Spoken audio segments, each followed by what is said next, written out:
नमः ओं विष्णुपादाय कृष्णप्रेष्ठाय भूतले श्रीमते भक्तिविकासस्वामिनिति नामिने। नमः ओं विष्णुपादाय कृष्णप्रेष्ठाय भूतले श्रीमते भक्तिवेदान्तस्वामिनिति नामिने। नमस्ते सारस्वते देवे गौरवाणी प्रचारिणे निर्विशेष शून्यवादी पाश्चात्य देशतारिणे। जय श्री कृष्ण चैतन्य प्रभु नित्यानंद श्री अद्वैत गदाधर श्रीवासादि गौरभक्त वृंद। हरे कृष्णा कृष्ण कृष्णा हरे हरे, हरे राम राम राम हरे हरे।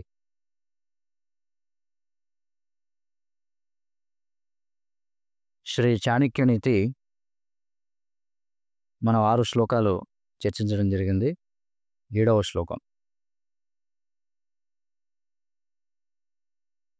ఆపదర్థే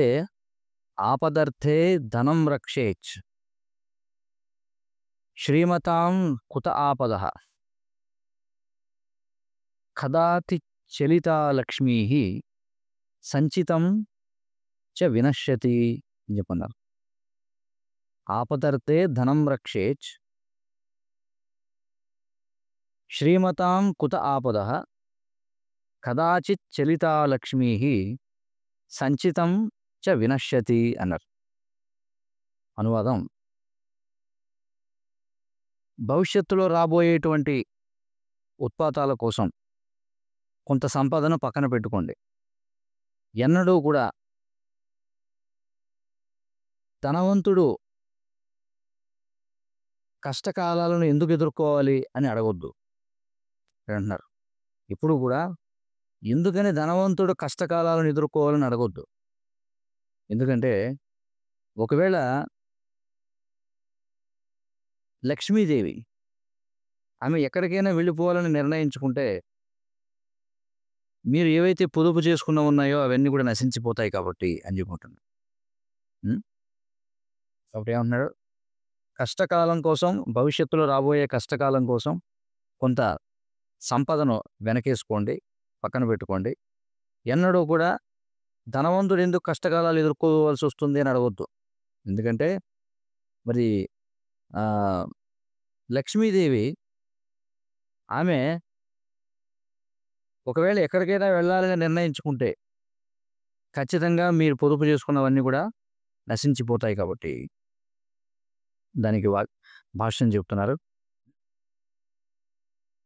ఇక్కడ చాణక్య పండితుడు లక్ష్మీదేవిని చలిత అనేటువంటి పేరుతో సంబోధిస్తున్నాడు. చలిత అంటే ఎల్లప్పుడూ కూడా కదులుతూ ఉండేది అని చెప్పి, ఎల్లప్పుడూ చలిస్తూ ఉండేది. లక్ష్మి చెంచల అని కూడా చెప్పబడుతూ ఉంటుంది, అంటే చంచలంగా ఉంటుంది కాబట్టి. తర్వాత మనం చూస్తాం, చాణక్య పండితుడు రాస్తాడు 5వ అధ్యాయం 20వ శ్లోకంలో ఏమంటాడంటే, ఈ సంపద ఏదైతే ఉందో అది ఈ ప్రపంచంలో లక్ష్మీదేవిని సూచిస్తుంది. సంపద అది ఎన్నడూ కూడా ఒక చేతి నుండి మరొక చేతికి మారడాన్ని ఆపదు. ఇప్పుడు కూడా ఒక చేతి నుండి మరొక చేతికి మారిపోతూ ఉంటుంది. ఎప్పుడైతే ఒక తెలివైనటువంటి వాడు సంపదను ఆర్జిస్తాడో దానిని దోచుకుందామని ఇతరు పన్నాగాలు పన్నుతూ ఉంటారు. ధనవంతుడు ధనాన్ని సంపాదించినప్పుడు తెలివైన వాడు ఇతరులు దాన్ని ఎలా దోచుకోవాలా అని ప్రణాళికలు వేస్తూ ఉంటారు.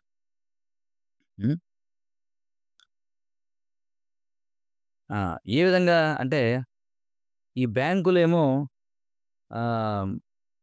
మేము పెద్ద ఎత్తున వడ్డీ చెల్లిస్తామని, ప్రభుత్వాలేమో పెద్ద ఎత్తున పన్నులు వసూలు చేస్తూ, దొంగలేమో దొంగతనం చేస్తూ, సాధారణ జనులేమో న్యాయస్థానాల్లో వ్యాజ్యాలు వేసి అందరూ కూడా ఏం చేస్తారు, ఒక ధనవంతుని యొక్క అదృష్టాన్ని సున్నా చేసేస్తారట. బ్యాంకులు ఏం చేస్తాయట, ఇవ్వండి మీకు ఎక్కువ మేము ఇస్తాం, వడ్డీ ఇస్తాం ఇవ్వండి అని చెప్పి వడ్డీ రేట్లతో బ్యాంకులు, ఎక్కువ పన్నులతో ప్రభుత్వాలు, పన్నాగాలతో దొంగలు, న్యాయస్థానంలో వ్యాజ్యాలు వేసి సాధారణ జనులు ఒక ధనవంతుని యొక్క సౌభాగ్యాన్ని సున్నా చేయడానికి ఎప్పుడు కూడా పన్నాగాలు పన్నుతూ ఉంటారు. కాబట్టి విష్ణు శర్మ తన పంచతంత్ర అనేటువంటి గ్రంథంలో ఆయన దుఃఖిస్తాడు. ఏమంటాడంటే, వస్తూ పోతూ ధనం అనేది ఒక తలనొప్పి కాబట్టి తలనొప్పి తప్ప ఇంకేం లేదని చెప్పి అంటాడు. వస్తుంటుంది, పోతుంటుంది. వస్తూ పోతూ ఏం చేస్తుంది? ఒక తలపోటు అంతే. దీనివల్ల ప్రయోజనం లేదని చెప్పి అంటాడు. ఎవరు? విష్ణు శర్మ. హ్మ్. లక్ష్మీదేవి మరి విష్ణువు యొక్క పత్ని. ఆ! మరి విష్ణు సాంగత్యంలో ఉంటేనే ఆమె ఆనందంగా ఉంటుంది లక్ష్మీదేవి. అందుచేత హ్మ్.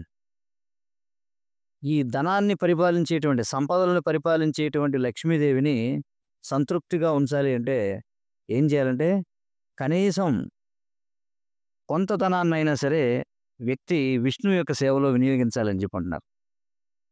ఆ!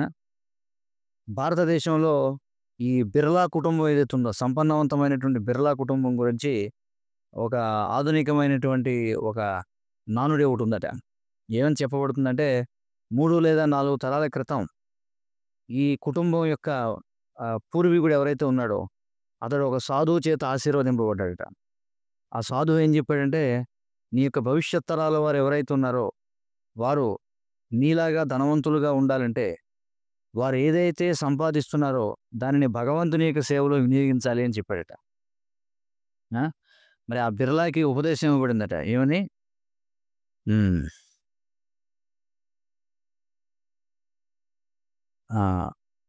ఎప్పుడూ కూడా ఒక ఆహ్, తాపీవాడి యొక్క తాపీని విశ్రమించనివ్వొద్దు అని చెప్పాడట. ఒక సాధువు చెప్పాడట. ఏమన్నాడంటే, తాపీవాడి తాపీ ఎప్పుడు కూడా విశ్రమించకూడదని చెప్పాడు.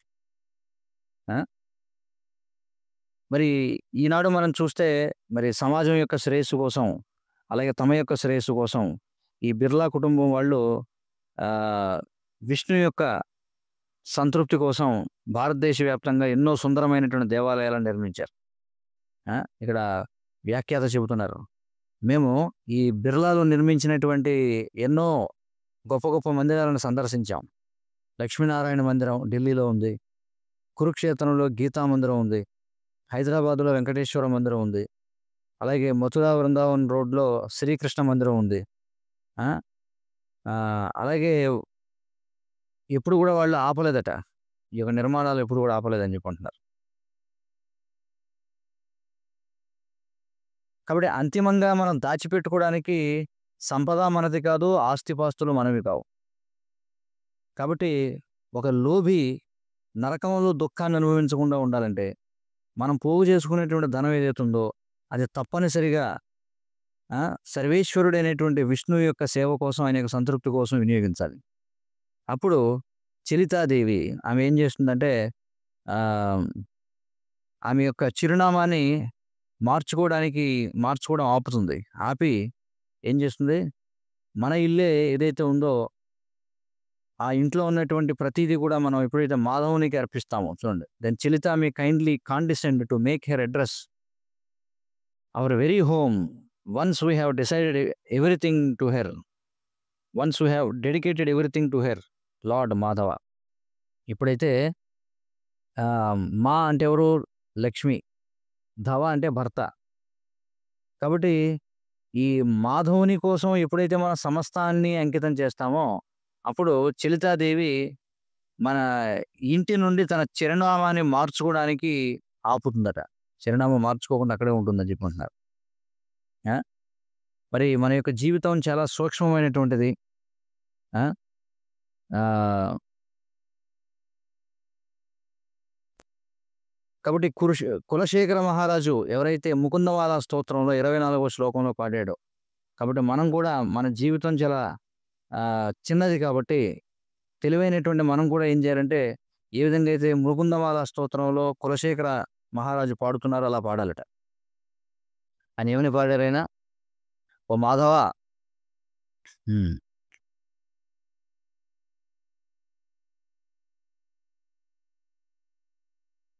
ఓ మాధవ, ఎవరైతే తమ యొక్క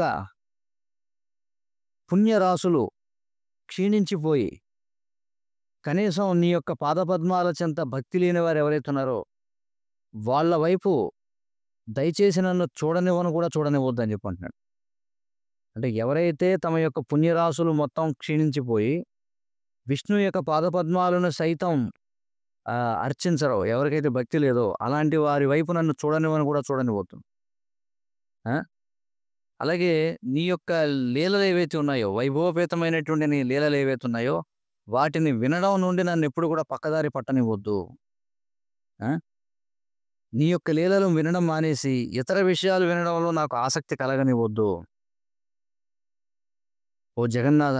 దయచేసి నా యొక్క ఏకాగ్రత ఆ! ఎప్పుడూ కూడా నీ గురించి ఆలోచించని వారెవరైతే ఉన్నారో, వారి పట్ల నా ఏకాగ్రత ఎప్పుడు కూడా ఉండకూడదు. నా దృష్టి ఎప్పుడు కూడా వారి మీద పడకూడదు. ఆ! హ్మ్. మరి నేను జన్మ జన్మల యందు ఏదో ఒక హీనమైనటువంటి సేవలో అయినా నిమగ్నమై ఉండేలా జరగకుండా ఉంచవద్దు అని చెప్పి అంటున్నాడు. అంటే ప్రతి జన్మ జన్మలలోనూ కనీసం ఏదో ఒక హీనమైనటువంటి, ఏదో అత్యంత సాధారణమైనటువంటి సేవలో అయినా సరే నన్ను నిమగ్నం అవ్వనివ్వు అని చెప్పి అంటున్నాడు. ఇది ముకుందమాలా స్తోత్రంలో కులశేఖర మహారాజు చేసిన ప్రార్థన. తర్వాత 8వ శ్లోకం. యస్మిన్ దేశేన సమ్మానో యస్మిన్ దేశేన సమ్మానో న వృత్తిర్న చ బాంధవాః న వృత్తిర్న చ న బాన్ న వృత్తిర్న చ బాంధవాః న చ విద్యాగమోప్యస్తి న చ విద్యాగమోప్యస్తి వాసం తత్ర న కారయేత్ వాసం తత్ర న కారయేత్. చూడండి ఏమంటున్నాడు. ఎక్కడైతే మీరు అగౌరవపరచబడతారో అలాంటి ప్రాంతంలో ఎన్నడూ కూడా జీవించవద్దు. ఎక్కడైతే మీరు అగౌరవపరచబడతారో అలాంటి ప్రాంతంలో ఎన్నడూ కూడా జీవించవద్దు.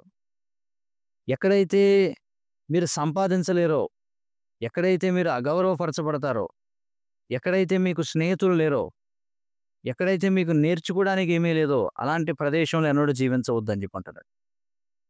చూడండి అంటే మనిషి ఎక్కడ జీవించాలట? ఎక్కడైతే అతడు గౌరవించబడతాడో, ఎక్కడైతే అతడు సంపాదించగలుగుతాడో, ఎక్కడైతే అతడికి స్నేహితులుంటారో, ఎక్కడైతే అతడు ఏదో ఒకటి నేర్చుకోగలడో అలాంటి ప్రదేశంలోనే ఉండాలి. ఇలాంటివి లేకపోతే అక్కడ జీవించవద్దని చెప్పి అంటున్నాడు. హ్మ్.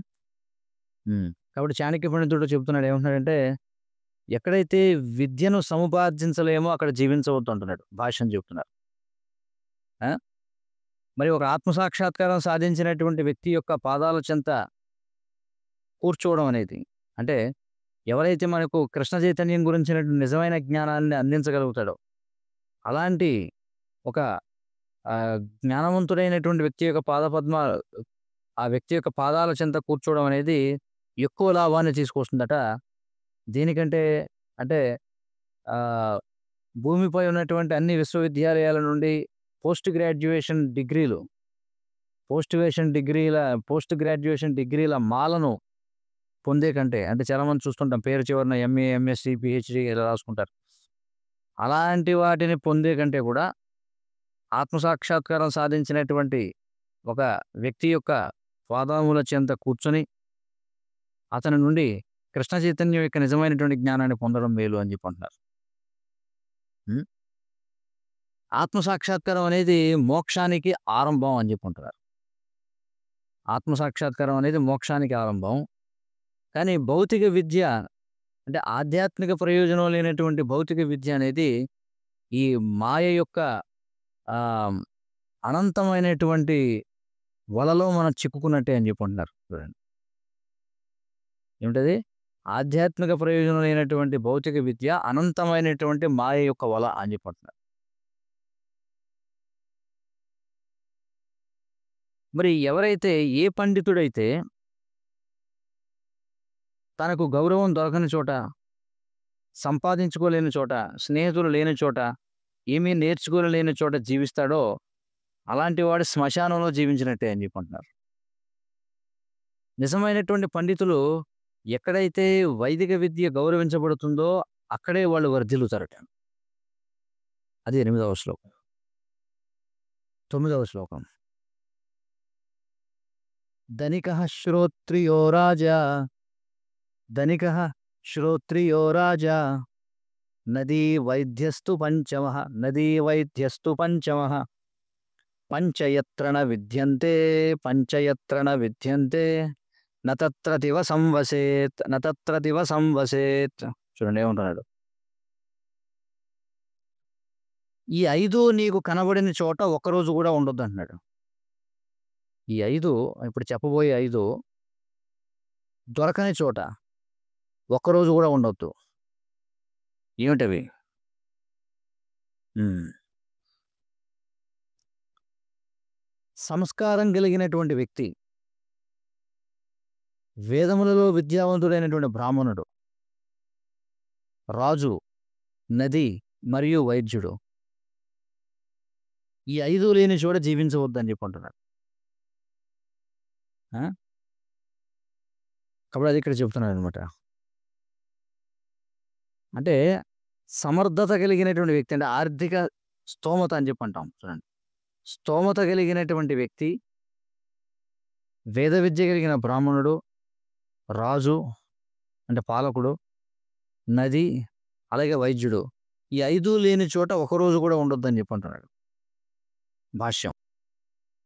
ఒక మాటలో చెప్పాలంటే చాణక్య పండితుడు మనకు ఉపదేశించేదేమిటంటే, ఎక్కడైతే వైదిక నాగరికత మరియు సంస్కృతి ఉండవో అక్కడ ఉండొద్దని జెప్పి అంటున్నాడు. ఎందుకంటే వైదిక సంస్కృతికి ఇవన్నీ కూడా మూలం. ఎందుకంటే చాలా ముఖ్యం. ఏమిటవి? అంటే బ్రాహ్మణులు గావాలి, మరి పాలకుడు రాజు ఉండాలి, నది ఉండాలి. ఇవన్నీ ఉండాలనమాట. కాబట్టి ఎక్కడైతే వైదిక నాగరికత మరియు సంస్కృతి అనేవి ఉండవో అలాంటి ప్రదేశం ఏదైనా సరే అక్కడ ఉండొద్దని చెప్పి చాణక్య పండితుడు అంటున్నాడు. ఆ! మరి ఈ సమాజం అంటే సమానవాదం, అలాగే సామ్యవాదం అంటే సాంఘికవాదం మరియు సామ్యవాదం యొక్క ఆదర్శాలను అనుసరించి ఆ! ఆహ్, ధనవంతులైనటువంటి వారు బలవంతంగా తమ యొక్క సంపదను పేదలకు పంచాలట చూడండి.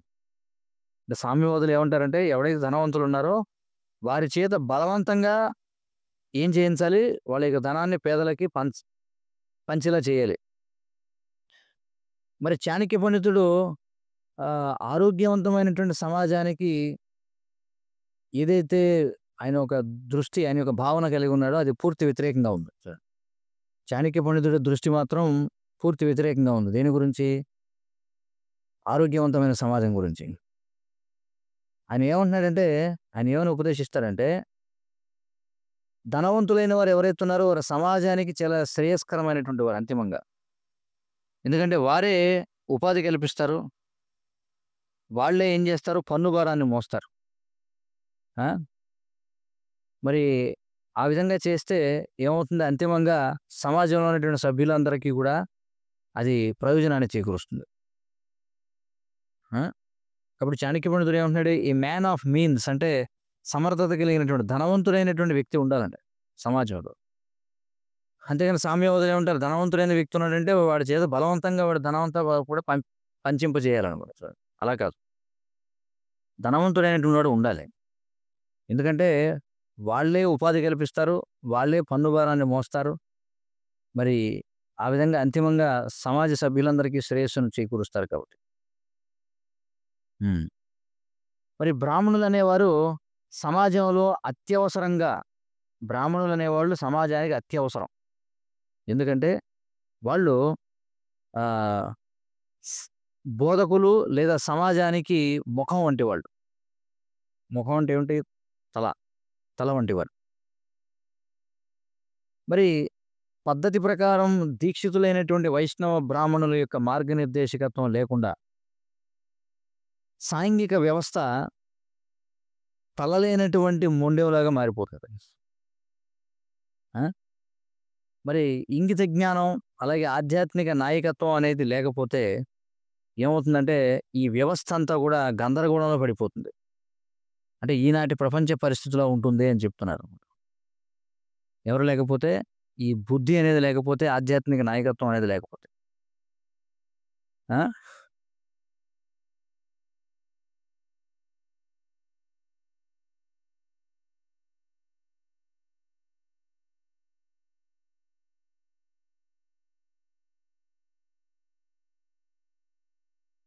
కాబట్టి ఇక్కడ ఏం చెప్తున్నారంటే,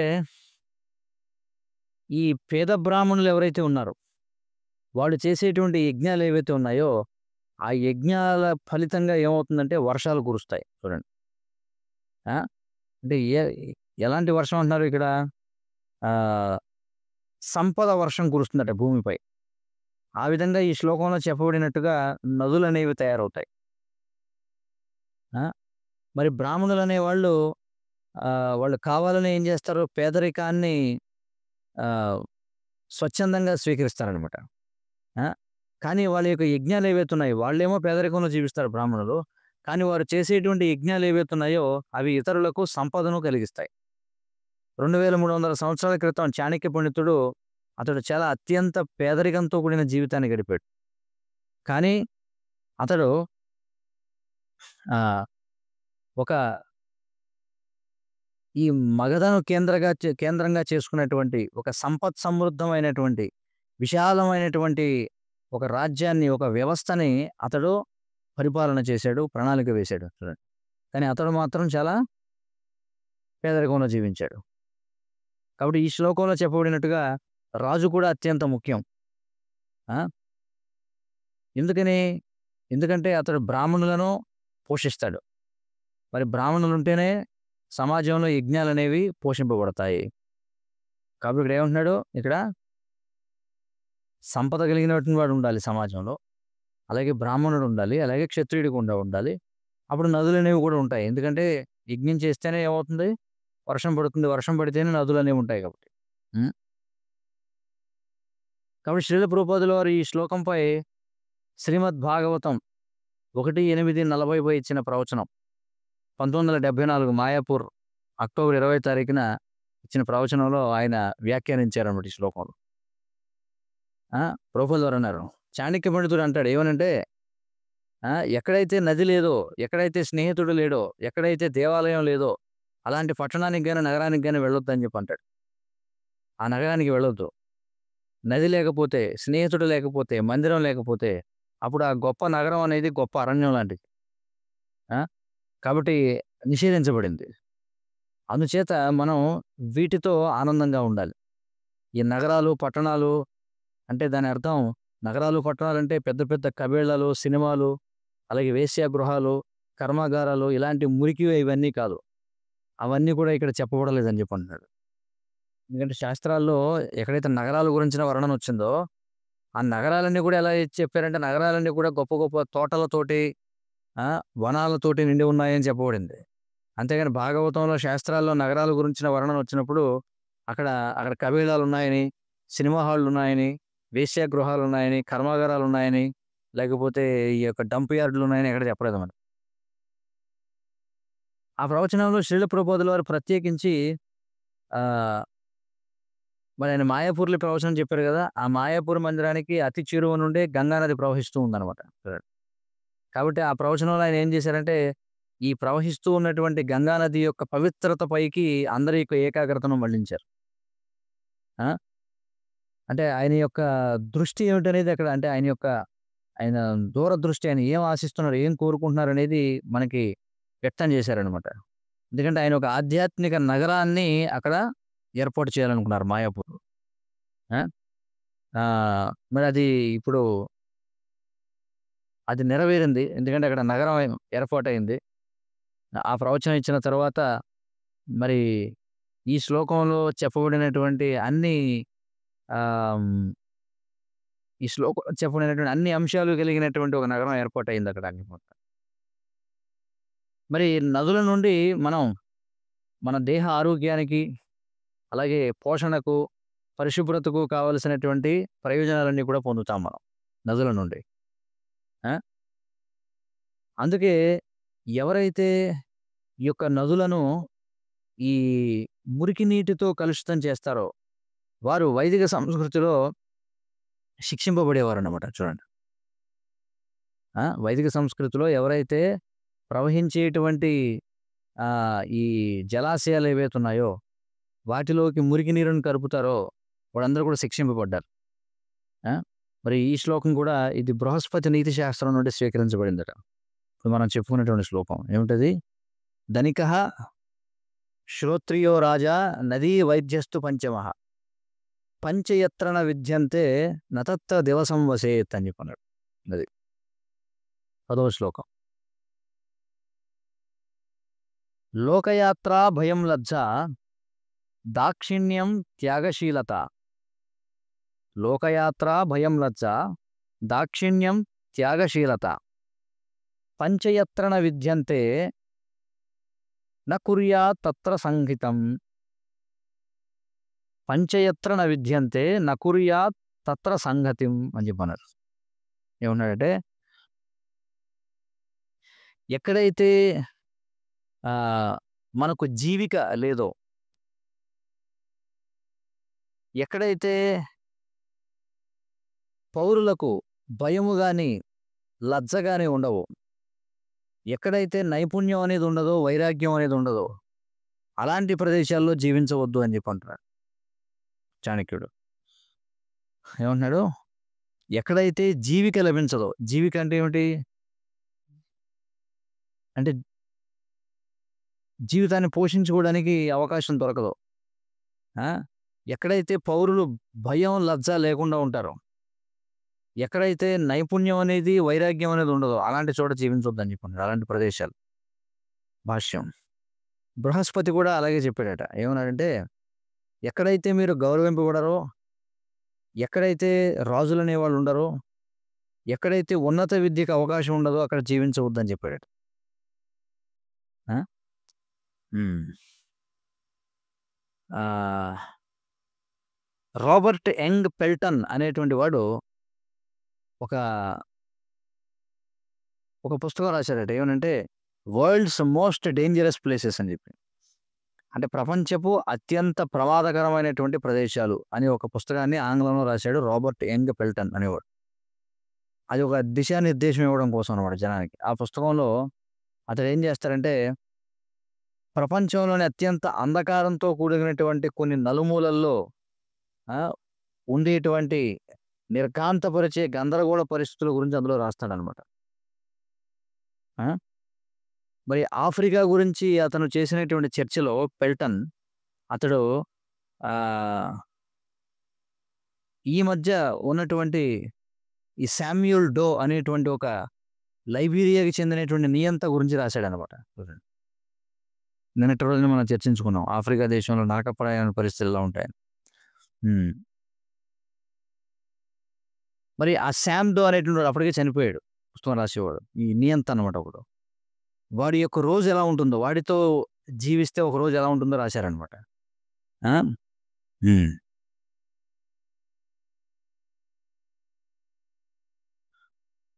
మరి ఈ శామ్ డో అనేవాడు ఏం చేసేవాడంటే అమెరికన్ బీర్ తాగేవాడట.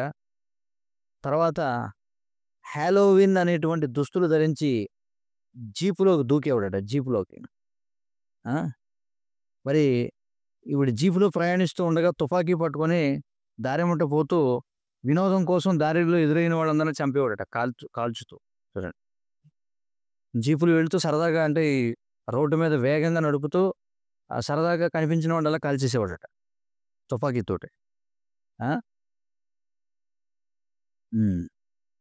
అలాగే కొంతమంది నిస్సహాయకులేనంటే నిస్సహాయ స్థితిలో ఉన్నటువంటి వారు ఎవరైతే ఉండేవారో వాళ్ళని ఏం చేశాడంటే జీపుకి తాడు కట్టి వాళ్ళని లాక్కుంటూ ఈ అధికారిక గృహం వరకు లాక్కొచ్చేవారట. లాక్కొచ్చి ఏం చేసేవాడట అంటే అక్కడ వారిని చంపేసేవాడట. ఏ విధంగా అంటే వాడికి 2 పెంపుడు సింహాలు ఉన్నాయట, ఆ పెంపుడు సింహాలకి అప్పచెప్పేవాడట లాక్కొచ్చి. సో కాబట్టి అలాంటి ఒక నియంత అన్నమాట వాడు, శామ్యూల్ డో అనేటువంటి వాడు. దురదృష్టవశాత్తు లైబీరియా జనులకు కృష్ణ చైతన్యాన్ని ప్రచారం చేస్తున్నటువంటి ఎంతోమంది విశ్వసనీయమైనటువంటి భక్తులు ఎవరైతే ఉన్నారో, ఇక్కడ చెప్తున్నారు మా సతీర్థిని హ్లాదిని దేవి, అలాగే ఎంతోమంది ఆఫ్రికన్ భక్తులు, వారందరూ కూడా మందిరం నుంచి ఎత్తుకు వెళ్ళిపోబడిపోయారట. వాళ్ళందరూ కూడా ఆ దేశ నాయకుడి ఆజ్ఞ మేరకు చంపివేయబడ్డారట ఆఫ్రికాలో. చూడండి, కొన్నిసార్లు మరి అలాంటి ప్రదేశాల్లోకి భక్తులు ఎంతో గొప్ప ప్రమాదాన్ని స్వీకరిస్తూ వెళుతుంటారు. దేనికోసం అంటే అక్కడ ఉన్నటువంటి దురదృష్టవంతులైనటువంటి జనులకు ప్రయోజనాన్ని చేకూర్చడం కోసం. మరి ఆ విధంగా ఈ అసురులైనటువంటి దుర్మార్గుల యొక్క పాలనలో ఎంతో కష్టపడుతూ వాళ్ళు ప్రచారం చేస్తారని చెప్పి అంటున్నారు. మరి ఇంకా మనం అవాక్కయ్యేటువంటి విషయం ఏంటంటే, ప్రపంచంలో అలాంటి ప్రదేశాలు చాలా ఉన్నాయట. ఆ! కానీ ఈ ఈ మీడియా ఏదైతే ఉందో, ఆ మీడియాలో అలాంటి నివేదికలు ఎప్పుడు కూడా రావు సరిగ్గా. ఆ! కానీ ఈ ప్రపంచంలో చెప్తున్నారు సత్యం అనేది చాలా అరుదుగా దొరికేటువంటి విషయం. అయినప్పటికీ వైదిక బ్రాహ్మణులు ఎవరైతే ఉన్నారో, వారు చాణక్య పండితుని యొక్క ఉదాహరణలో మనం చూడొచ్చు. వైదిక బ్రాహ్మణులు ఎవరైతే ఉన్నారో, వారు మాత్రం ఎప్పుడు కూడా సత్యానికే కట్టుబడి ఉంటారు. సత్యం మాట్లాడడానికి. హ్మ్. అది సాంఘికంగా రుచికరంగా లేకపోయినా సరే, వాళ్ళెప్పుడు కూడా సత్యానికి కట్టుబడి ఉంటారు అని చెప్పి అంటున్నారు. హ్మ్. ఉంటారు. తర్వాత 11వ శ్లోకం. జానీయాత్ ప్రేషణే భృత్యాన్ బాంధవాన్ వ్యసనాగమే మిత్రం చాపత్తికాలేషు భార్యాం చ విభవక్షయే.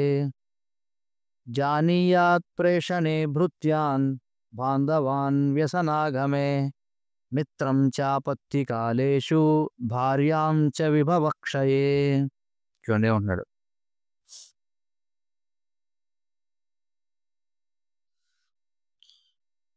హ్మ్. అప్పగించినటువంటి పనిని ఎలా చేస్తున్నాడు? అంటే అప్పగించబడినటువంటి బాధ్యతను ఎలా నిర్వర్తిస్తున్నాడు అనే దాన్ని బట్టి సేవకుడు పరీక్షింపబడతాడు. కష్టకాలంలో బంధువు పరీక్షింపబడతాడు. దురదృష్టకర సమయంలో స్నేహితుడు పరీక్షింపబడతాడు. మన దగ్గర ఉన్నటువంటి ధనం తరిగిపోయినప్పుడు భార్య పరీక్షింపబడుతుంది అని చెప్పంటారు. ఆ! అప్పుడు ఏమన్నారు చూడండి ఏమన్నారు? అప్పగించబడినటువంటి బాధ్యతను నిర్వర్తించే విషయంలో సేవకుడు పరీక్షింపబడతాడు. కష్టకాలంలో బంధువు పరీక్షింపబడతాడు. దురదృష్టకర సమయంలో స్నేహితుడు పరీక్షింపబడతాడు. ధనం తరిగిపోయినప్పుడు భార్య పరీక్షింపబడుతుంది. భాష్యం చెప్తున్నారు. హ్మ్. విశ్వాసపాత్రులైనటువంటి భార్యని పతివ్రత అని చెప్పంటారు. అంటే కేవలం తన యొక్క భర్తపై మాత్రమే అకుంఠితమైనటువంటి భక్తి కలది అని అర్థం పతివ్రత అంటే. ఆ! మరి వైదిక శాస్త్రాల్లో పతివ్రతలకు కొరత లేదు. పురాణాల్లో గాని, మహాభారతంలో గాని, రామాయణాల్లో గాని మనం చూస్తే. ఎందుకంటే ఈ గాంధారి, దమయంతి, సుకన్య, సీత, సావిత్రి, అనసూయ ఆ! అలాగే ఎంతోమంది చారిత్రాత్మకమైనటువంటి స్త్రీలందరూ కూడా మనం చూడొచ్చనమాట. ఈనాటి పతివ్రతలకు వారు ఆదర్శనీయంగా ఉన్నారు అని చెప్పి అంటున్నారు. హ్మ్. తర్వాత 12వ శ్లోకం. ఆతురే వ్యసనే ప్రాప్తే దుర్భిక్షే శత్రు సంకటే ఆతురే వ్యసనే ప్రాప్తే దుర్భిక్షే శత్రు సంకటే రాజద్వారే శ్మశానే చ యస్తిష్ఠతి స బాంధవః రాజద్వారే శ్మశానే చ యస్తిష్ఠతి స బాంధవః. హ్మ్.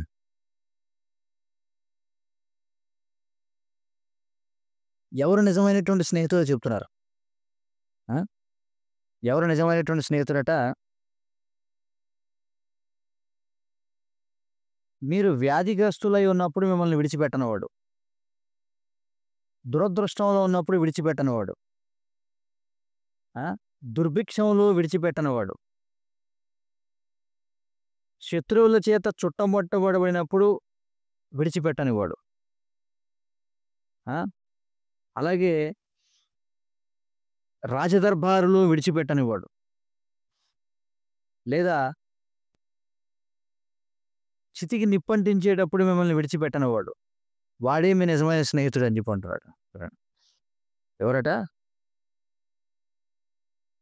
రోగగ్రస్తులై ఉన్నప్పుడు, దురదృష్టంలో ఉన్నప్పుడు, దుర్భిక్షంలో ఉన్నప్పుడు, ఆ! శత్రు సంకటంలో ఉన్నప్పుడు, రాజదర్బారులో ఉన్నప్పుడు, లేదా శ్మశానంలో ఉన్నప్పుడు మిమ్మల్ని విడిచిపెట్టని వాడే నిజమైనటువంటి స్నేహితుడు అని చెప్పి అంటున్నాడు. హాస్యం. హ్మ్. అంటే మనం ఎంతటి దౌర్భాగ్యకరమైనటువంటి పరిస్థితిలో ఉన్నప్పటికీ ఆ! ఎవరైతే మనకి విధేయులుగా ఉంటారో వారే నిజమైనటువంటి స్నేహితులు. అయితే మనకి మరొక స్నేహితుడున్నాడు. అతడు శ్మశానానికి అవతల గూడా మనల్ని ఎప్పుడు గూడా విడిచిపెట్టడని జెప్పంటున్నారు. ఆ! ఎవరది అంటే హృదయంలో ఉన్నటువంటి భగవంతుడు. ఆయనే పరమాత్మ. ఎవరైతే మనల్ని ప్రతి జీవితంలోనూ కూడా మన వెన్నంటి మనల్ని అనుసరిస్తూ ఉన్నాడో అనాది కాలంగా, ఆయనే మన నిజమైనటువంటి స్నేహితుడని జెప్పన్నాడు. శ్వేతాశ్వతర ఉపనిషత్తు మనకి ఒక వృక్షంపై ఉన్నటువంటి 2 పక్షుల ఉదాహరణ ఇస్తుందనమాట.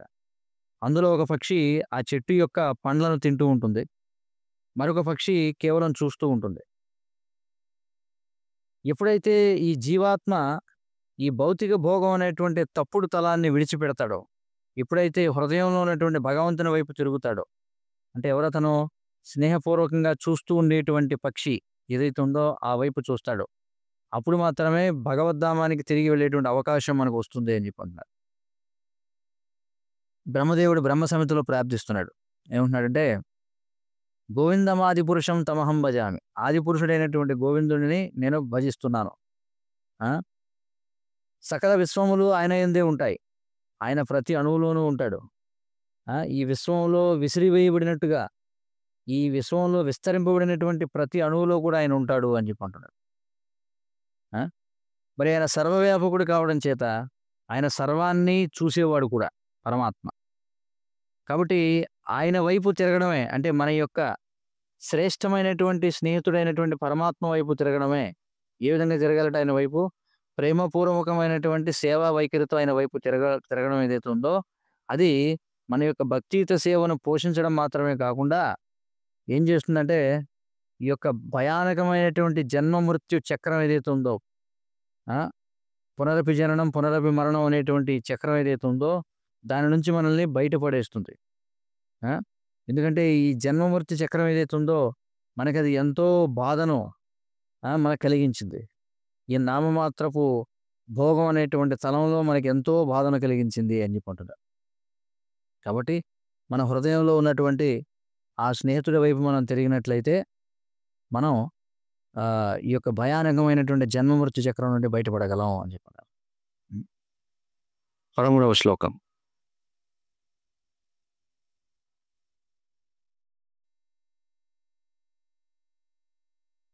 యో ధ్రువాని పరిత్యజ్య అధ్రువం పరిషేవతే ధ్రువాణి తస్య నశ్యంతి అధ్రువం నష్టమేవ హి.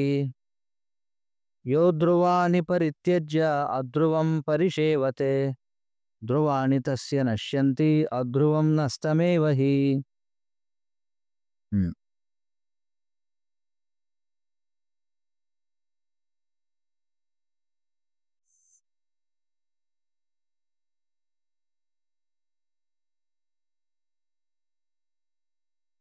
ఇక్కడేమంటున్నారంటే దీనికి అనువాదం చూడండి.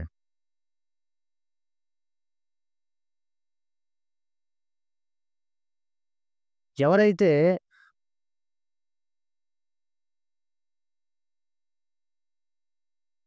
నాశనం కాని దానిని నాశనమయ్యే దాని కోసం విడిచిపెడతారో చూడండి. మీకు అర్థమైంది కదా! ఎవరైతే నాశనమయ్యే దాని కోసం నాశనం కాని దాన్ని త్యజిస్తారో, వారు నిస్సందేహంగా నాశనం కానిది కోల్పోతారు, నాశనమయ్యేది కోల్పోతారు అని చెప్పి అంటున్నాడు. అర్థమైంది కదా! కాబట్టి ఇక్కడ నాశనం కానిదంటే ఏమిటి? ఆత్మ సంబంధమైనటువంటిది. భగవత్ సేవ కావచ్చు, ఆత్మ విద్య కావచ్చు, జ్ఞానం కావచ్చు ఏదైతే ఉందో.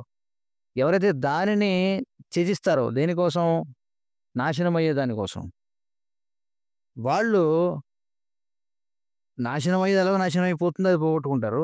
అలాగే నాశనం కాని దాన్ని కూడా పోగొట్టుకుంటారట నిస్సందేహం. 2 పోగొట్టుకుంటారు. భాష్యం చెప్తున్నారు. ఈ నీతి శాస్త్ర వ్యాప్తంగా మనం చూస్తే చాణక్య పండితుడు ఆహ్, మనం లౌకికాన్ని, ఆధ్యాత్మికాన్ని రెండిటిని ఎలా పొందాలో మనకు బోధిస్తాడనమాట. మొత్తం నీతి శాస్త్రం అంతా మనం చూస్తే. ఆ! అంటే మనం ఈ లోకంలో జీవించి ఉండగా వీలైనంత శ్రేయస్కరంగా మనం జీవించాలి. అంటే ఈ లోకంలో జీవిస్తుండగా వీలైనంత శ్రేయస్కరంగా జీవిస్తూ తదుపరి స్థితి ఏదైతే ఉందో దానిపై దృష్టి సారించాలి చూడండి. అది నీతి శాస్త్రంలో ఆయన చెప్పేది. ఇక్కడ జీవిస్తూ ఉండంగా సౌకర్యవంతంగా జీవిస్తూనే పరం ఏదైతే ఉందో అంటే ఇహంలో సౌకర్యవంతంగా జీవిస్తూ పరముపై దృష్టి కలిగి ఉండాలి. దాని గురించే నీతి శాస్త్రం చెప్తుంది. ఆ! మరి భగవంతుడిని మర్చిపోవడం, అలాగే మరి భగవంతుని యొక్క సేవకులుగా మన యొక్క సహజ స్థితి ఏదైతే ఉందో దానిని మర్చిపోవడం ఏదైతే ఉందో అదే సకల దుఃఖాలకు కూడా మూలం. ఆ! మరి ఈ శ్లోకం ఏదైతే ఉందో బైబిల్‌లో చెప్పబడినటువంటి ఒక వాక్యం కంటే ఒక అడుగు ముందుకేస్తుందట. ఆ!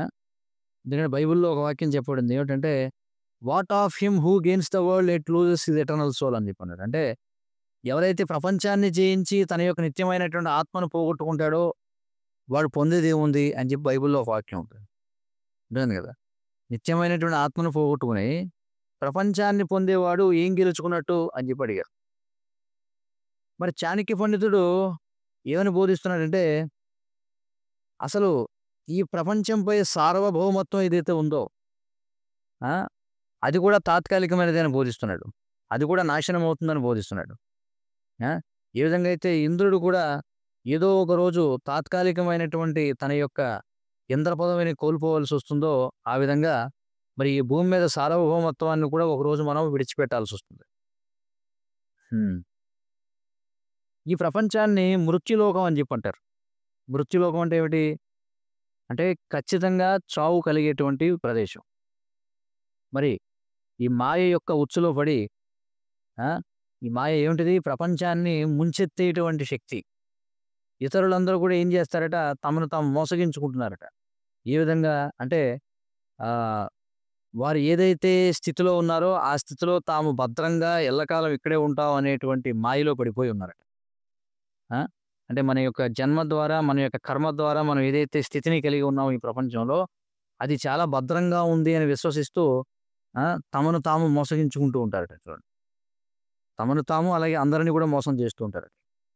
కాబట్టి నేను సౌకర్యవంతంగా ఉన్నాను, ఇదే నేను అని అనుకోవడం ఏదైతే ఉందో ఇవన్నీ ఏం చేస్తాయంటే untenable plans to enjoy this false temporary lifestyle forever చూడండి.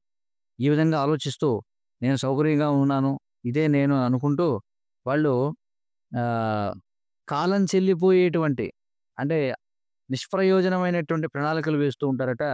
ఈ యొక్క బూటకపు తాత్కాలికమైనటువంటి జీవన విధానాన్ని బోధించడం కోసం.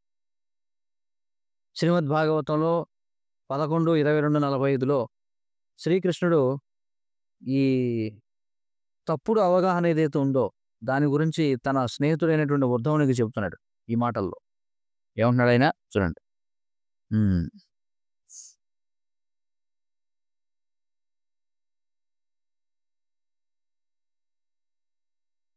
ఏమంటాడంటే చూడండి కృష్ణుడు చెప్తున్నాడు ఉత్తమునితో. ఈ దీపపు వెలుగు ఏదైతే ఉందో, దీపం యొక్క వెలుగు ఏదైతే ఉందో, ఆ వెలుగులో అసంఖ్యాకమైనటువంటి ఆహ్, అసంఖ్యాకమైనటువంటి కిరణాలు ఉంటాయి. ఏంటి వెలుగు కిరణాలు.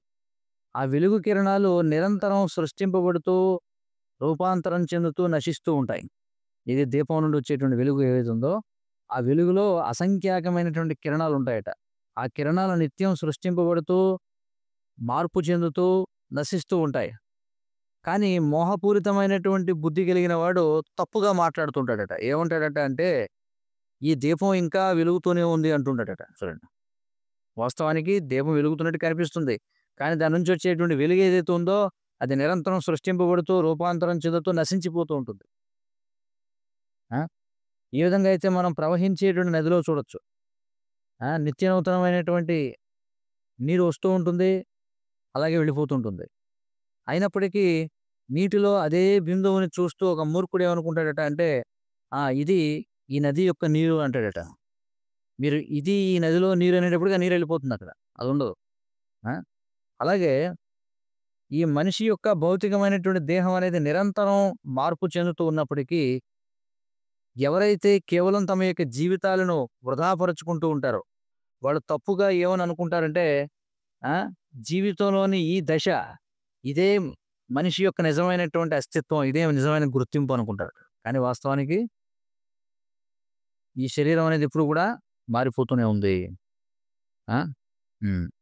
అని కృష్ణుడు ఉద్ధవుడికి చెప్పాడనమాట. కాబట్టి శ్రీకృష్ణ భగవానుడు 5000 సంవత్సరాల క్రితం ఈ ప్రపంచంపై ఉన్నప్పుడు జనులు ఏ విధంగా అయితే అజ్ఞానంలో ఉన్నారో, ఈనాటి జనులు కూడా అదే విధంగా అజ్ఞానంలో ఉన్నారు. పెద్దగా భేదం ఏమి లేదని చెప్పి అంటున్నారు. ఆ! ఆ!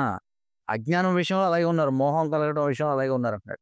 ఎందుకంటే కృష్ణుడు అర్జునుడికి ఉపదేశిస్తున్నాడు. ఏమంటాడంటే, ఎవరైతే సత్యద్రష్టలైనటువంటి వారు ఏమని నిర్ధారించారంటే, అసత్తునకు ఆ!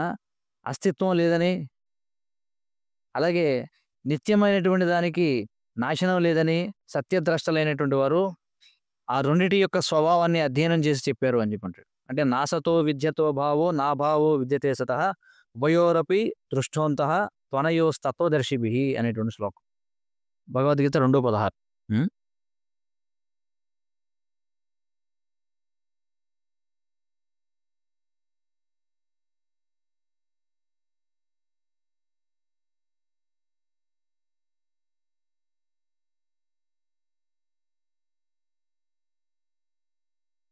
హ్మ్. ఇక్కడేమంటున్నారంటే ఇంకా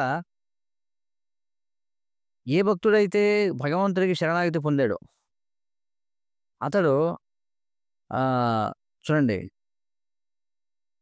ఇక్కడే, ఇప్పుడే తన యొక్క మనసుని నిత్యమైనటువంటి దానిపై లగ్నం చేసి, అంటే భగవంతుని యొక్క ఇచ్చ ఏదైతుందో దానికి సేవ చేస్తూ, ఈ భౌతిక ప్రపంచంలో ఉన్నటువంటి వస్తువులనే భగవంతుడి సేవలో వినియోగిస్తూ, అంటే భక్తుడైనటువంటి వాడు ఈ భౌతిక ప్రపంచంలో ఉన్నప్పటికీ, ఈ సమయంలో ఇక్కడే తన యొక్క పరిధిలో ఉన్నటువంటి వాటినన్నిటిని తన యొక్క మనసును భగవంతుని యొక్క సేవలో వినియోగిస్తూ, అతడేం చేస్తాడట, ఏదైతే నాశనం కానటువంటి స్థితిని పొందగలడు అని చెప్పి అంటున్నారు. చూడండి. అంటే తాత్కాలికమైనటువంటి భౌతికమైనటువంటి వాటిని, భౌతికమైనటువంటి వాటి ద్వారా మనం ఆధ్యాత్మికమైనటువంటి జగత్తును పొందొచ్చు. అది ఇక్కడ వివరిస్తున్నారు. ఎలా? ఈ భౌతికమైనటువంటి దానిని ఇప్పుడు మనం ఎక్కడైతే భౌతిక ప్రపంచంలో ఉన్నామో దానిని భగవత్ సేవలో వినియోగిస్తూ దివ్యమైనటువంటి దానిని మనం పొందొచ్చు. హ్మ్. మరి పూర్తి ఆత్మ సాక్షాత్కారం లేదా కృష్ణ చైతన్యం అంటే కృష్ణుడిని ఈ ప్రపంచం యొక్క మూలముగా చూడడం. అలాగే ప్రతిదాన్ని భగవంతుని యొక్క ఆస్తిగా పరిగణించడం. ఆ! ఆ విధమైనటువంటి సాక్షాత్కారంలో వ్యవహరించడం ద్వారా కృష్ణ భక్తుడు ఆధ్యాత్మిక తలానికి బదిలీ చేయబడతాడు. ఈ జీవితపు చరమాంకంలో. అక్కడ నుండి మళ్ళీ అతడు ఎన్నడూ కూడా ఈ నాశనం అయ్యేటువంటి ప్రపంచానికి తిరిగి రాడు. ఈ నిరంతర జన్మ మృత్యువులతో కూడిన ప్రపంచానికి తిరిగి రాడు అని చెప్పి అంటున్నారు. ఆ! మరి చాణక్య పండితుడు చేసినటువంటి ఉపదేశం ఇది బృహస్పతి నీతి శాస్త్రం నుండి యథాతథంగా ప్రస్తావన చేయబడింది. 14వ శ్లోకం. వరయేత్ కులజాం ప్రాజ్ఞో విరూపామపి కన్యకాం. వరయేత్ కులజాం ప్రాజ్ఞో విరూపామపి కన్యకాం. రూపశీలాం న నీచస్య రూపశీలాం న నీచస్య వివాహ సదృశే కులే వివాహ సదృశే కులే. చూడండి ఏమంటున్నాడు చాణక్యుడు. తెలివైనటువంటి వాడు హ్మ్. అందవిహీనంగా ఉన్నప్పటికీ మర్యాదస్తుల కుటుంబం నుండి ఒక కన్యను స్వీకరించాలట. అంటే కన్య చూడడానికి బాగోపోయినప్పటికీ గౌరవప్రదమైనటువంటి కుటుంబం నుంచి వచ్చినట్లయితే వివాహం చేసుకోవాలని చెప్పి అంటున్నాడు. ఆ! హ్మ్. కానీ అధమ తరగతికి చెందినటువంటి యువతి మంచి లక్షణాలను కలిగి ఉన్నప్పటికీ, అందంగా ఉన్నప్పటికీ కూడా వివాహం చేసుకోకూడదని చెప్పి అంటున్నాడు. ఎందుకంటే వివాహం అనేది ఎప్పుడు కూడా సమాన స్థాయిలో ఉన్నటువంటి కుటుంబం నుండే చేసుకోవడం శ్రేష్టం అని చెప్పి అంటున్నాడు. ఏం చెప్తున్నాడు ఇక్కడ చూడండి. ఆ! కురూపిగా ఉన్నప్పటికీ కూడా గౌరవప్రదమైనటువంటి కుటుంబానికి చెందిన కన్యనే వివాహం ఆడాలట. ఒకవేళ అందంగా ఉన్నప్పటికీ, మంచి వ్యక్తిత్వం ఉన్నప్పటికీ కూడా అధమ తరగతికి చెందినదైతే వివాహం చేసుకోకూడదట. ఎందుకంటే వివాహం అనేది సమాన స్థాయిలో ఉన్న కుటుంబంతోటే ఏర్పాటు చేసుకోవాలి అని చెప్పి అంటున్నాడు. హ్మ్. భాష్యం చెప్తున్నారు. వివాహం గురించి మను సంహిత మరొక దృష్టికోణం చెప్తుందట. మను సంహిత చెప్తుంది. ఏమంటున్నారంటే హ్మ్. అధమ కులం వాడైనా సరే జ్ఞానాన్ని అందివ్వగలిగితే తీసుకోమని చెప్తున్నారు. అర్థమైంది కదా ఏమంటున్నారు?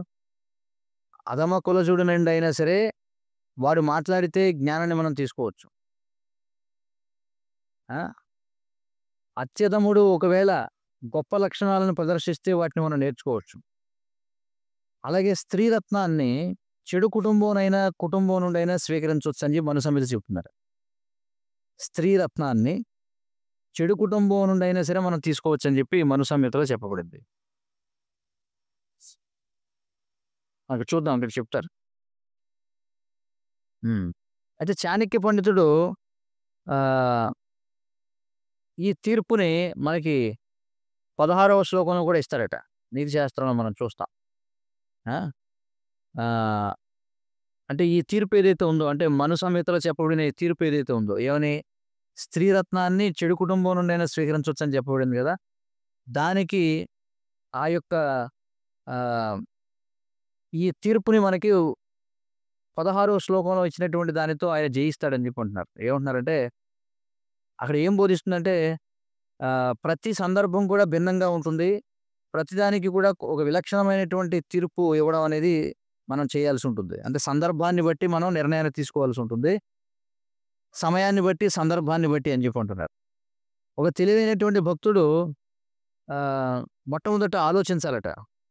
ఏమిటది అంటే ఆహ్, తాను వివాహం చేసుకోబోయేటువంటి స్త్రీ యొక్క భక్తి లక్షణాలు ఏవైతే ఉన్నాయో వాటిని ముందుగా పరిగణించాలట.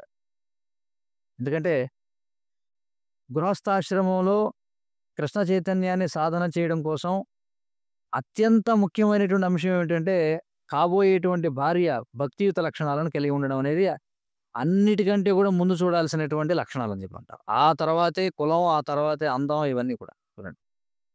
భక్తులకు వివాహం యొక్క ప్రయోజనం ఏమిటంటే, ప్రపంచంలోని అన్ని దేశాల్లో దివ్యనామాలను కీర్తించడమట. అదే వివాహం యొక్క ప్రయోజనమట.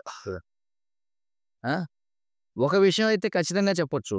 ఏమిటంటే, భక్తుడు ఎన్నడూ కూడా అభక్తురాలిని వివాహం చేసుకోవడానికి ఉత్సాహం ప్రదర్శించకూడదు అని చెప్పారు. హ్మ్. వైదిక వివాహంలో వ్యక్తి యొక్క వివరాలు అంటే వాళ్ళ యొక్క వయసు, కుటుంబం, విద్య, ఆరోగ్యం, సామాజిక స్థితి, అలాగే ఇతర లక్షణాలు ఏవైతే ఉన్నాయో ఆ! అవన్నీ కూడా ముందుగా ఆహ్, అవి కుదుర్చుకోబడతాయి. ఏ విధంగా అంటే ఈ జ్యోతిష్య శాస్త్రం ద్వారా. కాబట్టి ఈ జ్యోతిష్య శాస్త్రం అనేది అంతిమమైనటువంటి నిర్ణయాన్ని ఇస్తుందనమాట. ఈ యొక్క ఇద్దరికీ కూడా జాతకం కుదురుతుందా లేదా? అంటే ఇద్దరికీ కూడా పరస్పరం కుదురుతుందా లేదా అనేటువంటి విషయంలో. హ్మ్. కాబట్టి ఈ విధానం అనేది దేనిపై ఆధారపడి ఉంటుంది అంటే, ఈ చంద్రుని యొక్క స్థితి ఏవైతే ఈ 27 నక్షత్రాల్లో చంద్రుని యొక్క స్థితిని బట్టి ఆ! అది చూడబడుతుంది. ఈ విధానం ఈనాటికి కూడా భారతదేశంలో ఉపయోగించబడుతుంది. మరి శ్రీల ప్రభుపాదుల వారు కూడా శ్రీమద్ భాగవతం 9, 18, 23కి ఇచ్చినటువంటి భాష్యంలో దీనిని ప్రతిపాదించారు. ఈ విధానాన్ని అనుసరించాలని. ఆ! కాబట్టి ఆ వివాహం చేసుకోబోయేటువంటి వారి యొక్క ఆహ్, ఈ చంద్రుని యొక్క వారి జాతకం చక్రంలో చంద్రుని యొక్క స్థితి ఏదైతే ఉందో, ఇవి మరి వారి యొక్క సంబంధాన్ని నిర్ణయించడానికి చాలా ముఖ్యమైనటువంటి అంశాలు పరిశీలించాల్సినటువంటివి. అంటే వారి పట్ల పరస్పర ఆకర్షణ ఎలా ఉంటుంది? అలాగే ఆహ్, వారి యొక్క సంబంధం ఎంత దీర్ఘంగా ఉంటుంది? వారి సంపదలు ఎలా ఉంటాయి? వారి మధ్య సయోధ్య ఎలా ఉంటుంది? సంతానం ఎలా ఉంటారు? ఇవన్నీ కూడా ఎలా తెలుస్తాయట అంటే, ఈ దంపతుల యొక్క ఈ చంద్రుని యొక్క స్థితిని బట్టి తెలుసుకోవాలట. కొన్ని జ్యోతిష్య రాసులు ఏవైతే ఉన్నాయో, అవి ఏం చేస్తాయంటే, ఒక అయస్కాంతం వంటి ఆకర్షణని కలిగి ఉంటాయట. ఆ! దానినే ఏమంటారంటే, ఇత ఒకరి పట్ల ఒకరికి ప్రేమ అనేటువంటి దాన్ని సూచిస్తారట. ఆ రాసుల మధ్య ఆకర్షణను బట్టి. అయితే కొన్ని సంకేతాలేమో పూర్తిగా చూడండి అయస్కాంతాలు ఎలాగైతే వికర్షణ కలిగి ఉంటాయో. ఇప్పుడు అయస్కాంతం ఉందనుకోండి, ఒక పక్క 2 ఆకర్షించుకుంటాయి. అదే తిరగేసి పెడితే 2 కూడా వికర్షించుకుంటాయి. అలాగే కొన్ని రాసులు కూడా పరస్పరం ఆకర్షించుకుంటాయి. కొన్ని రాసులు పరస్పరం వికర్షించుకుంటాయి. ఆ! కాబట్టి ఈ వివాహం అనేది ఎల్లప్పుడూ కూడా ఒక పాచిక లాంటిదని జెప్పి అంటున్నారు. పాచికలు వేయడం లాంటిదని జెప్పి అంటున్నారు. కానీ ఆహ్, కృష్ణ చైతన్యంతో కూడినటువంటి జ్యోతిష్యం ద్వారా ఆ! ఆహ్, ఏం చేయబడుతుందంటే, ఈ యువ దంపతులు ఎవరైతే ఉన్నారో వారికి అనుకూలంగా ఈ అన్నీ కూడా మలుచుకోబడతాయని జెప్పంటున్నారు. అందుచేత ఆహ్, మరి తప్పించలేనటువంటి కష్టాలేవైతే ఉన్నాయో అవి వీలైనంత వరకు తగ్గించుకోవచ్చని జెప్పంటున్నారు. ఆ విధంగా ఉపయోగించడం ద్వారా కృష్ణ చైతన్యంతో కూడిన జ్యోతిష్యం ద్వారా ఆహ్, అంటే తప్పనిసరిగా ఎదుర్కోవాల్సినటువంటి ఇబ్బందులను వీలైనంత వరకు తగ్గించుకోవచ్చని జెప్పంటున్నారు. మరి ఆనందంతో కూడినటువంటి ఆనందప్రదమైనటువంటి వివాహానికి ఆహ్, శ్రీల ప్రభుపాదుల వారు ఒక వైదిక సూత్రాన్ని ఇస్తున్నారట. ఎక్కడ? శ్రీమద్ భాగవతం 4:27, 1లో ఏమంటున్నారంటే ఆయన చెప్తారు ఆ శ్లోకంలో. ఇది ప్రభుపాదుల వారు చెప్తున్నారు ఇప్పుడు చెప్పేది. గొప్ప రాజకీయవేత్త అయినటువంటి చాణక్య పండితుడు చెప్పాడు. ఏమని? భార్య రూపవతి శత్రువు అన్నాడట. అంటే అందమైనటువంటి భార్య ఒక శత్రువు అని చెప్పాడట. ఆ! అయితే ఆహ్, ప్రతి స్త్రీ కూడా భర్త యొక్క కళ్ళల్లో చాలా అందంగా కనిపిస్తుందట. అంటే పక్కవాడికి గురూపిలా కనిపించినప్పటికీ, భర్త కళ్ళకి మాత్రం చాలా అందగత్తెలాగా కనిపిస్తుందట. ఇతరులకు ఆమె అంతగా అందంగా కనిపించకపోవచ్చు. కానీ భర్తకు ఎందుకంటే భర్త ఆమెకి ఎప్పుడు కూడా ఆకర్షితుడై ఉంటాడు కాబట్టి, ఆమెను ఇప్పుడు కూడా అందగత్తెగానే చూస్తాడట. ఆ! ఒకవేళ భర్త తన భార్యను చాలా అందగత్తెగా చూస్తున్నట్లయితే, దానిని బట్టి మనం అర్థం చేసుకోవాల్సిందేమిటంటే, అతడు ఆమె పట్ల తీవ్రముగా ఆకర్షితుడై ఉన్నాడని. చూడండి. ఆ! మరి ఈ ఆకర్షణ ఎలా ఇది ఏ విధమైన ఆకర్షణ అంటే ఇది మైథునపరమైనటువంటి ఆకర్షణట.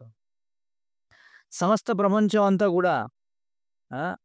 ఈ భౌతిక ప్రకృతి యొక్క రజోగుణం మరియు తమోగుణం చేత పూర్తిగా ఆకర్షితమై ఉన్నాయి. అంటే రజస్సు మరియు అజ్ఞానం వలన. సాధారణంగా స్త్రీలు చాలా రజోగుణంలో ఉంటారు. వారికి రజోగుణం చాలా ఎక్కువ. కానీ తెలివి చాలా తక్కువ. అందుచేత ఏదో ఒక విధంగా మరి పురుషుడైనటువంటి వాడు ఎవరైతే ఉన్నాడో అతడు తన యొక్క రజస్సును, తమస్సును నియంత్రించుకోగలిగి ఉండాలి అని అంటున్నారు. అంటే పురుషుడు ఎన్నడూ కూడా ఈ రజస్తమో గుణాలకి అతి లోబడకూడదని అంటున్నారు. ఎప్పుడు కూడా తన నియంత్రణలో ఉండాలి గానీ లోబడిపోకూడదు. మరి భక్తి యోగాన్ని అంటే భక్తియుత సేవని సాధన చేయడం ద్వారా పురుషుడు సత్వగుణ స్థాయికి ఎదగగలడు. భర్త ఒకవేళ సత్వగుణంలో ఉన్నట్లయితే అతడు తన భార్యను నియంత్రించగలడు. ఆ! ఆ విధంగా ఏమవుతాయంటే, ఈ భార్య ఎవరైతే రజోగుణంలో, తమోగుణంలో ఉంటుందో, ఆమె తన భర్త సత్వగుణంలో ఉన్నట్లయితే ఆమె ప్రయోజనాన్ని పొందుతుందట. చూడండి. ఆ! హ్మ్. మరి ఎప్పుడైతే భర్త సత్వగుణంలో ఉంటాడో, అప్పుడు స్త్రీ తన యొక్క సహజమైనటువంటి సత్వ ఆహ్, ఎప్పుడైతే భర్త సత్వగుణంలో ఉంటాడో, అప్పుడు భార్య తన సహజమైనటువంటి రజస్తమో గుణాలుంటాయో వాటిని మరిచిపోయి, స్త్రీ ఏం చేస్తుందట అంటే, భర్తకి విధేయురాలై, విశ్వాసపాత్రురాలుగా ఉంటుందట. ఆ! అప్పుడు ఆమె సత్వగుణంలోకొస్తుందట. ఆ విధమైనటువంటి జీవితం అనేది చాలా స్వాగతించదగినది అని అంటున్నారు. కాబట్టి స్త్రీ మరియు పురుషుల యొక్క బుద్ధి అప్పుడు చాలా చక్కగా పనిచేస్తుందట. ఈ ఇద్దరి యొక్క బుద్ధి బాగా పనిచేస్తుందట. అప్పుడు వాళ్ళు ఆధ్యాత్మిక సాక్షాత్కారం వైపు చాలా చక్కగా పురోగమించగలుగుతారు. లేదంటే భర్త భార్య యొక్క నియంత్రణలోకి వచ్చి తన యొక్క సత్వగుణాన్ని త్యాగం చేసి అతడు కూడా ఆమె యొక్క రజోగుణానికి, తమోగుణానికి దాసోహం అయిపోతాడు. ఈ విధంగా పూర్తి పరిస్థితి అంతా కూడా కలుషితం అయిపోతుంది అని అంటున్నారు. మొత్తానికి ఈడ నిర్ధారణ ఏమిటంటే ప్రభుపాదులు రాస్తున్నారు. ద కన్‌క్లూజన్ ఈస్ థాట్ నిర్ధారణ ఏమిటంటే ఆహ్, బాధ్యతారాహిత్యంతో కూడినటువంటి పాపభూయిష్ట జీవితం కంటే గృహస్థ జీవితం మేలైనది. కానీ గృహస్థ జీవనంలో భర్త భార్యకి గనక లోబడిపోతే ఆ! అప్పుడు ఈ భౌతికమైనటువంటి జీవితంలో నిమగ్నమైపోవడం అనేది మళ్ళీ ఎక్కువైపోతుంది. ఈ విధంగా ఒక మనిషి యొక్క భౌతికమైనటువంటి బంధనం ఇంకా పెరిగిపోతుంది. అందుచేతనే వైదిక విధానాన్ని అనుసరించి ఒక వయసు దాటిన తర్వాత పురుషుడు తన కుటుంబ జీవితాన్ని విడిచిపెట్టి వానప్రస్థ సన్యాస జీవితాన్ని స్వీకరించాల్సిందిగా చెప్పబడుతుంది అని చెప్పన్నారు. ఎందుకంటే ఇక్కడ చెప్పబడింది ఆదర్శం. కానీ ఆదర్శనీయమైన జీవితాలు ఎంతమంది గడుపుతారు? కష్టం గదా! అందుకే ఏమన్నారంటే ఏమైనప్పటికీ ఇందులో చెప్పబడినట్టుగా ఉన్నా, ఉండకపోయినా నీ జీవితం ఏం చేయాలి? ఒక వయసుకొచ్చిన తర్వాత వానప్రస్థ మరియు సన్యాస జీవితాలకు వెళ్ళిపోవాలని చెప్పారు. ఇది 14వ శ్లోకం. తర్వాత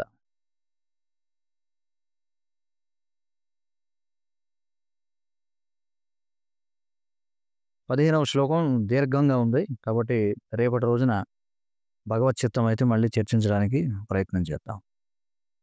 హరే కృష్ణ కృష్ణ కృష్ణ హరే హరే, హరే రామ రామ రామ హరే హరే. శ్రీ చాణక్య పండితునికి జయ.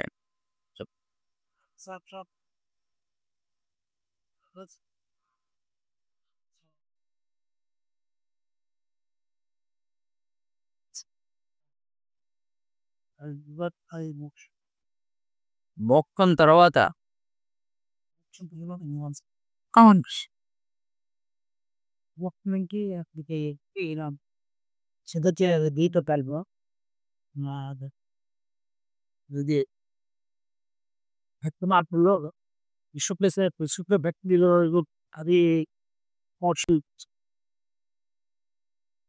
మోక్షం అంటే ఈ యొక్క భౌతిక ప్రపంచం నుంచి బయటపడడం, భౌతికమైనటువంటి కోరికలు లేకుండా ఉండడం. కానీ భగవంతుడి పట్ల ఆకర్షణ లేకుండా కూడా చాలామంది ఈ భౌతిక ప్రపంచం పట్ల విరక్తిని పెంపొందించుకోవచ్చు కదా. ఈ భౌతిక ప్రపంచం పట్ల విరక్తిని పెంపొందించుకుంటే అతడు మోక్షం సాధించవచ్చు, బ్రహ్మజ్యోతిలోకి వెళతాడు. కానీ దాని అర్థం అతడికి భగవత్ సాక్షాత్కారం ఉందని కాదు కదా. భగవంతుడు ఎవరో తెలియకుండా కూడా మోక్షాన్ని పొందొచ్చు.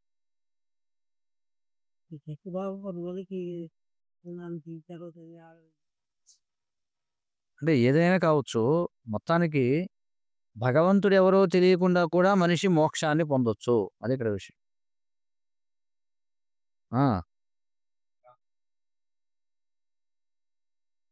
ఎందుకంటే అతడు పరిశీలనాత్మకంగా తెలుసుకుంటాడు ఈ భౌతిక ప్రపంచం అంతా కూడా దుఃఖంతో కూడుకున్నదని.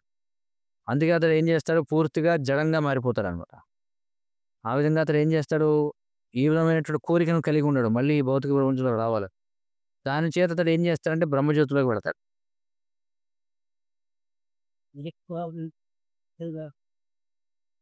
కానీ అది తాత్కాలికమైనటువంటిదే. ఎందుకంటే జీవి ఇప్పుడు ఏదో చేస్తూ ఉండాలి కాబట్టి మళ్ళీ అతడు పతనం అయ్యేటువంటి అవకాశం ఉంటుంది. అందుకే మోక్షం తర్వాత భగవత్ సాక్షాత్కారం అని చెప్పాను. శ్రీ ప్రభుపాదకి జయ. వాంఛాకల్పతరుభ్యశ్చ కృపా సింధుభ్యో చ పతితానాం పావనేభ్యో వైష్ణవేభ్యో నమో నమః. సంసార దావానలీలలోకా ప్రాణాయకారిణ ఘనాఘనాత్యం సకలన గుణార్ణవశ వందే గురశ్రీ చరణారవిందం.